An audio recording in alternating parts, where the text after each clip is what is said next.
আইনজীবী সাইফুল ইসলামের হত্যার ঘটনায় এই সংগঠনটিকে নিষিদ্ধের দাবি জানিয়েছে। চট্টগ্রামে আইনজীবী হত্যা ও সংঘর্ষের ঘটনা নিয়ে সরকার কঠোর অবস্থান নিয়েছে বলে হাইকোর্টকে জানিয়েছে রাষ্ট্রপক্ষ। অনেক মাস আগেই প্রবর্তক শ্রীকৃষ্ণ মন্দিরের অধ্যক্ষ লীলারাজ গৌর দাস, স্বতন্ত্র গৌরাঙ্গ দাস এবং চট্টগ্রামস্থ পুণ্ডরী ধামের অধ্যক্ষ চিন্ময় কৃষ্ণ দাসকে সাংগঠনিক শৃঙ্খলা ভঙ্গের দায়ে ইসকনের সাংগঠনিক পদ পদবী সহ ইসকনের যাবতীয় সাংগঠনিক কার্যক্রম থেকে অব্যাহতি দেওয়া হয়। চিন্ময় কৃষ্ণ দাসের বক্তব্য এবং কৃতকর্মের জন্য ইসকন বাংলাদেশ কোনোভাবেই দায়ী নয়। বাংলাদেশ এখন সন্ত্রাসের দেশ, চাঁদাবাজির দেশ, হত্যাকাণ্ডের দেশ, অবৈধ ক্ষমতা দখলকারীর হাতে বাংলাদেশ আজকে সেই সুনাম সম্পূর্ণভাবে নস্যাৎ হয়ে গেছে। বাংলাদেশ এখন ধ্বংসের পথে, সারা বাংলাদেশ এখন চলছে।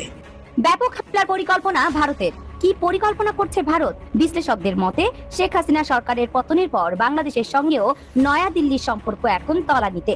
সশস্ত্র বাহিনীকে যুদ্ধের জন্য প্রস্তুত থাকার নির্দেশ দিয়েছেন ভারতের প্রতিরক্ষা মন্ত্রী রাজনাথ সিং। যুদ্ধের জন্য সামরিক বাহিনীকে প্রস্তুত থাকতে ভারতীয় প্রতিরক্ষা মন্ত্রীর নির্দেশ। 5 তারিখ রাত থেকে একের পর এক বিভ্রান্তিকর তথ্য ছড়ানো হচ্ছে রিপাবলিক বাংলা, জি বাংলা সহ পশ্চিমবঙ্গের বেশ কিছু মিডিয়ায়। এখন আমিও যে কথা বলতেছি বিকাল পর্যন্ত আমিও নিরাপদ থাকবেন, এটাও কিন্তু আসলে এখন বাবার সময় হয়ে গেছে। কারণ কালকে যেহেতু তারা চট্টগ্রাম ইসকনের বিরুদ্ধে কথা কোর্ট স্যাটিসফাইড এবং কোর্ট খুব সুন্দর একটা সমাধান দিয়েছে। আসসালামু আলাইকুম দর্শক, নতুন একটা সংবাদে আপনাদের আবারও স্বাগতম। প্রিয় দর্শক, বর্তমান বাংলাদেশের যে রাজনৈতিক অবস্থা এবং যে প্রেক্ষাপট চলছে তারই উপর ভিত্তি করে কয়েকটি খবর নিয়ে আজ আমি আপনাদের সামনে আবারও হাজির হয়েছি। ভিডিও শুরুটা দেখেই হয়তো আপনারা বুঝতে পেরেছেন আজকের খবরটা কতটা গুরুত্বপূর্ণ হতে চলেছে। প্রিয় দর্শক, যারা ভিডিওটি অন করেছেন তারা ভিডিওটি না টেনে পুরো ভিডিওটি দেখতে থাকুন। আর যারা এখনো আমার চ্যানেলটি সাবস্ক্রাইব করেননি তারা দয়া করে সাবস্ক্রাইব করুন নতুন নতুন খবর আপডেট পেতে। তো দর্শক, বেশি কথা আর বলবো না, চলুন দেখে আসা যাক কি আছে আজকে আমাদের তাজা খবরে। চলুন। যে মাননীয় প্রধানমন্ত্রী শেখ হাসিনা এবং মাননীয় প্রধানমন্ত্রী বেগম খালেদা জিয়া আমাদের এই যে মমিনুল হক সহকারে অনেকেই জেলে গেছে, কিন্তু আমরা কোনোদিন কোনো আইনজীবী, কোনো দলীয় নেতাকর্মী আমরা কোর্টের আদেশের পথে বাধা সৃষ্টি করিনি। কিন্তু ইসকনরা সরাসরি কোর্টের আদেশে হস্তক্ষেপ করছে এবং আমাদের একজন লান্ডেড ব্রাদারকে হত্যা করছে। ইসকন নিষিদ্ধ এখন এটা একটা সময়ের দাবি, কারণ তারা তো গতকালকে যে আমাদের পরশুদিন আমাদের যে লান্ডেড ব্রাদারকে হত্যা করা হয়েছে তারা প্রথমে আদালত অবমাননা করে চিন্ময় দাসের গায়ে আটকে দিয়েছে। এরপর ইন্ডিয়ান পররাষ্ট্র মন্ত্রণালয় যখন বিবৃতি দিল যে চিন্ময় দাসকে মুক্তি দেওয়া হোক, তখন তারা অ্যাগ্রেসিভ হয়ে গিয়ে আমাদের এই আইনজীবীকে হত্যা করে। অর্থাৎ ইসকনরা এখন ইন্ডিয়ার যে প্রোপাগান্ডা আসে সবগুলো বাস্তবায়নে কাজ করতেছে। হিন্দুদের জন্য মন্দির আছে, তাদের গুরুকুল আছে, তারা শিক্ষা নেবে গুরুকুল থেকে এবং প্রার্থনা করবে মন্দিরে। এই ইসকন এই যে সংস্থাটা আছে এটা অলরেডি 10টা রাষ্ট্রে নিষিদ্ধ এবং বাংলাদেশে তারা তাদের সন্ত্রাসী কার্যক্রম চালিয়ে যাচ্ছে এবং সেটা এখন অলরেডি আপনাদের সামনে প্রমাণিত। তারা কোর্টের কোনো আদেশ মানে না, তারা ইন্ডিয়ার যে প্রোপাগান্ডা ছিল সেগুলো বাস্তবায়ন করে। আর ইন্ডিয়া যে অযাচিতভাবে বাংলাদেশের পররাষ্ট্র মন্ত্রণালয়ের কাছে একটা বিবৃতি পাঠালো যে তারা উনার জামিন চায়, উনাদের ইন্ডিয়াতে 3 জন মুসলমান মসজিদ রক্ষাকে হত্যা হলো সে ব্যাপারে তাদের কোনো বিবৃতি নেই। স্বর্ণা দাসকে বর্ডার হত্যা করা হলো সে ব্যাপারে তাদের কোনো বিবৃতি নেই।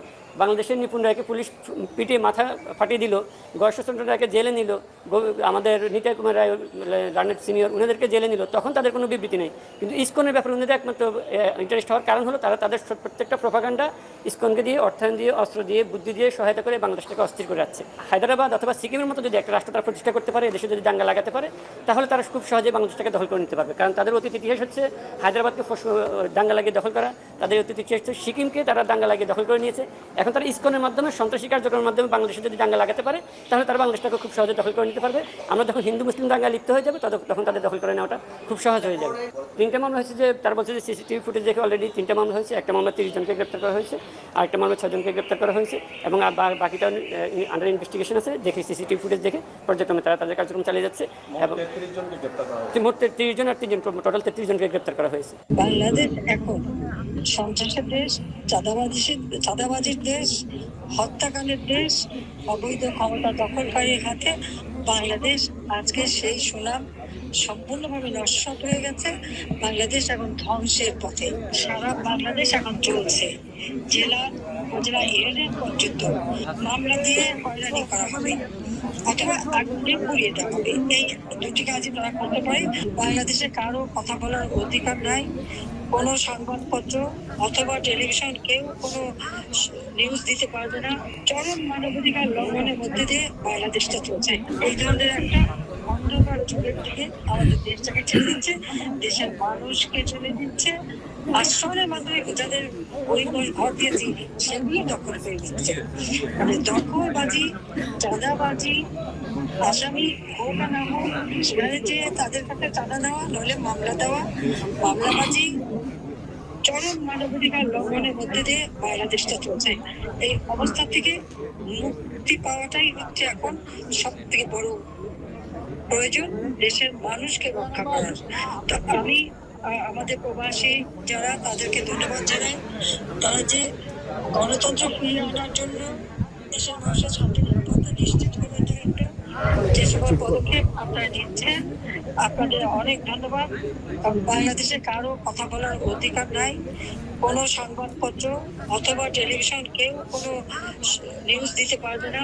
সব জায়গায় তার ওই মেটিকুলাসলি ডিজাইনের মাস্টার মাইন্ডের প্রতিনিধি সব জায়গায় বসে আছে। আওয়ামী লীগের